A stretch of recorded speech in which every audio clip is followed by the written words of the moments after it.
E aí, gente, tudo bem com vocês? Eu sou o Felipe, sou aluno de Medicina da UEPA, e você tá a fim de acertar mais de 30 questões na prova de matemática desse ano e conseguir garantir lá os teus mais de 800 pontos nessa área do conhecimento, que é uma coisa que vai ajudar muito a tua média final? Então, esse vídeo é pra você. Por quê? O que eu decidi fazer aqui? Durante esse vídeo, inclusive, eu vou resolver uma questão da prova de matemática do ano passado, porque eu quero mostrar pra vocês com ela como é que a gente consegue absorver coisas da questão além do que só o conhecimento que é necessário pra resolver ela. Eu vou começar resolvendo normal. O nosso primeiro olhar vai ser resolver a questão e chegar na resposta. Depois eu quero ir contando pra vocês algumas coisas pra que vocês percebam essas nuances que eu tô falando nesse vídeo. Vamos lá então? Nos 5 jogos finais da última temporada, com uma média de 18 pontos por jogo, um jogador foi eleito o melhor do campeonato de basquete. Na atual temporada, 5 jogadores têm a chance de igualar ou melhorar essa média. No quadro estão registradas as pontuações desses 5 jogadores nos 4 primeiros jogos das finais deste ano. O quinto e último jogo será realizado para decidir a equipe campeã e qual o melhor jogador da temporada. O jogador que precisa fazer a menor quantidade de pontos no quinto jogo para igualar a média de pontos do melhor jogador da temporada passada é o... Você entendeu essa questão? Olha, quem foi o melhor jogador da temporada? Foi o cara que teve uma média de 18 pontos. Vou mostrar pra vocês no papel que fica mais fácil. Se vocês prestarem atenção na pergunta da questão, eu quero saber quantos pontos esses jogadores precisam fazer no jogo 5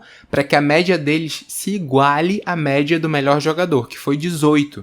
Então, por exemplo, se eu pensar no jogador 1, no jogo 1 ele teve 12 pontos, mais 25 pontos do jogo 2, mais 20 pontos do jogo 3, mais 20 pontos do jogo 4, mais X pontos, que eu não sei quanto é, do jogo 5. Se eu quisesse tirar a média dessa galera aqui, eu ia dividir por 5, e o resultado, pela questão, tem que ser igual a 18. Porque eu quero saber justamente esse X. Quanto que esse X precisa ser para que essa média dê 18? E aí isso daqui fica só matemática mesmo. 12 mais 25 mais 20 mais 20 vai dar 65, 75, 77. 77 mais X. Esse 5 vai passar para cá multiplicando, então vai ficar igual a 5 vezes 18. 77 mais X vai ser igual a 50 mais 40, né? Então vai dar 90 isso aqui. X vai ser igual a 90 menos 77. Se fosse 80 seria 10, x é igual a 13. Então o jogador 1 precisa de 13 pontos. E eu vou fazer isso com todos os jogadores. Só que agora eu não vou mais anotar do jeito que eu anotei aqui. Eu vou simplesmente, porque se vocês perceberam o padrão dessa questão, para todos eu vou fazer a mesma coisa. A diferença é que eu vou somar os valores que ele me deu lá na tabela, somar com x e igualar a 5 vezes 18, que eu já sei que é 90.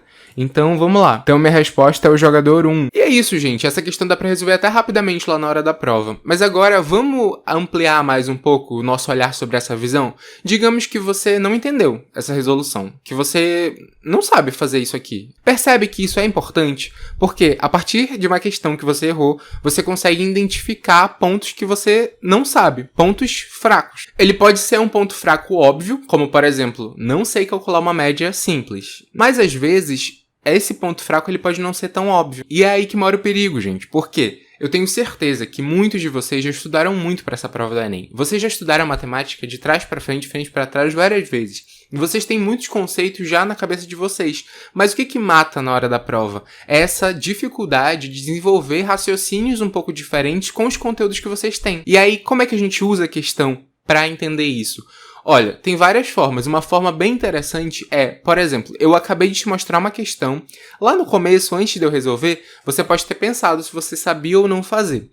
Se você entendeu que você não ia conseguir fazer, que você não estava conseguindo raciocinar direito como fazer essa questão, aí eu te mostrei a resolução, talvez você tenha entendido a partir da resolução. Daí, quando a gente foi para a resolução e eu te mostrei o passo a passo, você foi ligando uma coisa na outra. Então você foi pensando, eu sei calcular uma média simples, beleza. Mas eu não sabia o que fazer com isso. Aí eu fui e te mostrei, olha, já que a média se calcula assim, se a gente quer saber quanto que o jogador precisa no jogo número 5 para que ele tenha uma média igual a 18, eu vou usar e vou colocar da seguinte forma no papel. Isso foi te mostrando de que forma você consegue aplicar o conhecimento que você tem. E eu acho que isso é uma coisa que muita gente vai esquecendo e deixando de lado durante a preparação. E esse é um dos grandes problemas que faz a gente ir mal na prova. Porque o tanto de relato que eu recebo toda hora de gente falando, Felipe, eu já estudei pra caramba, mas eu não consigo evoluir. Às vezes é isso, gente. Às vezes a gente, até por essa lógica de escola mesmo que a gente tá acostumado, a gente fica nessa de absorver um monte de coisa, um monte de conceito, um monte de fórmula que a gente não sabe usar, que a gente não sabe aplicar em lugar nenhum. E eu já falei, inclusive, aqui no canal, o Enem, ele é, acima de tudo, uma prova de aplicação de conteúdo. Ele não vai te cobrar, você nunca vai ver uma questão do Enem falando assim, encontre o X baseado nessa fórmula que eu te dei aqui. Não. Ele vai te contextualizar, ele vai te dar uma situação-problema, que vai te exigir que você pense em cima dessa situação-problema e use os conhecimentos que você foi absorvendo para juntar essa moçoroca toda e conseguir chegar numa resolução para esse problema. Só que, gente, essa é uma habilidade que a gente não nasce com ela. Muita gente tem dificuldade e fala que não gosta da prova do Enem, que prefere o vestibular tradicional justamente por isso, porque a gente aprende muito a decorar, a absorver informações de forma decorando mesmo. Tipo, tá, eu sei as fórmulas todas de física, mas no Enem isso não vai acontecer. Você vai precisar primeiro fazer um raciocínio em cima da situação-problema para depois você entender o que você vai usar do que você já sabe. E com esse vídeo eu quero te propor que você comece agora nesse segundo semestre a fazer esse exercício. Você vai ver muita gente na internet que fala sobre o Enem falando para você começar a resolver muita questão agora no segundo semestre. Inclusive eu também tô falando isso. Mas resolva essas questões de uma maneira correta. Não é só resolver em quantidade, porque isso não vai te levar a lugar nenhum. Você vai resolver, errar, e não vai ter ganhado nada. Você só vai ter, feito questão à toa.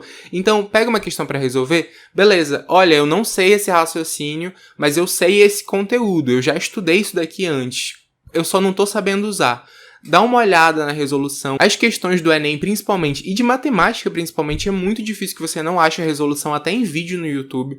Então, olha essa resolução, entende como aquele raciocínio foi feito, para você ir se acostumando com essa ideia de usar o teu conhecimento para resolver uma situação-problema, que é a chave da prova do Enem. Então, eu poderia ter vindo aqui hoje te falar, olha, você quer acertar mais de 30 questões? Você vai estudar geometria, análise gráfica, álgebra, não sei mais o que são os assuntos que mais caem na prova de matemática. Mas aí você entende que eu ia te passar essa lista, você ia estudar esses conteúdos e talvez você continuasse errando as mesmas coisas, porque não é só isso. Você também precisa fazer esse trabalho de aprender a resolver situações problema com o que você absorve. E essa é uma habilidade que a gente desenvolve, e a gente desenvolve tendo experiência, e a gente consegue criar experiência vendo resoluções, fazendo questões, treinando mais de uma vez. Eu tenho certeza que se ficou alguma coisa desse vídeo aí, vai te ajudar muito na prova desse ano. Muito obrigado para quem chegou até aqui ao final do vídeo. Não esquece de comentar, deixar um like para você também dar uma ajudada aqui no canal, porque a gente acaba dependendo também dessa lógica das plataformas. Mas eu vejo vocês no próximo vídeo e tchau!